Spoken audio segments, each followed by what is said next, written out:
En 2006, je découvre pour la première fois les voyages lointains et le Népal. La rencontre d'un pays aussi différent du nôtre a été un choc pour moi. Nous sommes partis à 4, ma sœur Sonia et 2 amis du club alpin, faire le trek qui tourne autour des Annapurna.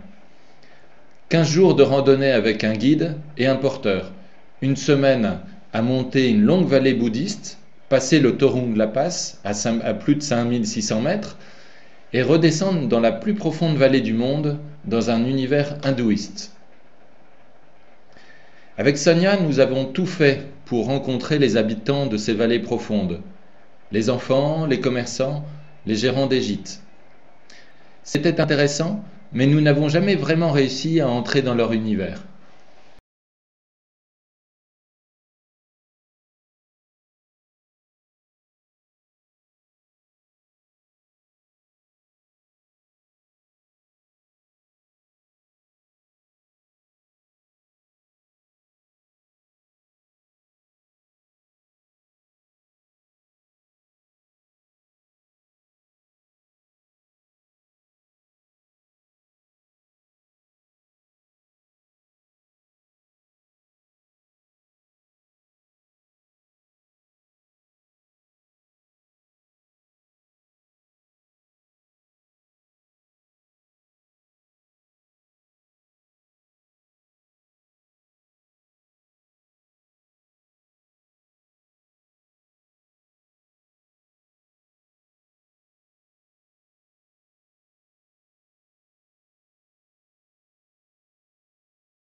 Arrivé à Muktinat, nous avons rencontré un homme qui montait avec sa famille faire ses dévotions au temple.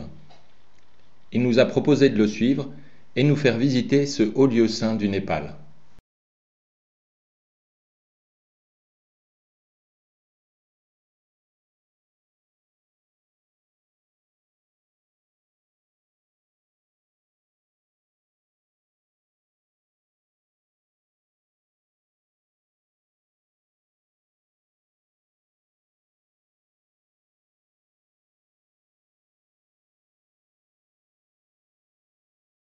À Marfa, nous avons trouvé un monastère bouddhiste plein de vie.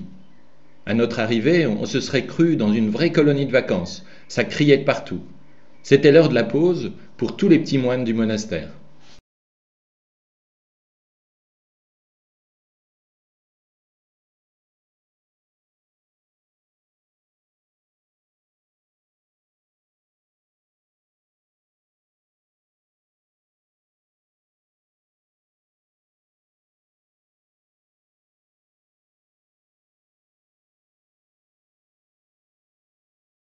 Nous sommes arrivés à Pokhara au milieu des grèves générales, des manifestations et des couvre-feux imposés par la guerre qui faisait rage. Nous sommes ainsi restés 5 jours dans la seconde ville du Népal. Nous tournions un peu en rond, et c'est à l'occasion d'une de nos balades que nous sommes tombés sur une bande de gamins qui nous a proposé de visiter une rizière. Nous sommes restés avec eux les 4 jours suivants, à visiter le plus insignifiant coin de la ville, à prendre le thé chez eux, à baragouiner en anglais, à sympathiser, tout simplement. L'un d'eux nous avait demandé de l'aider, car il était pauvre. Nous l'avons envoyé balader, comme on a l'habitude de le faire là-bas.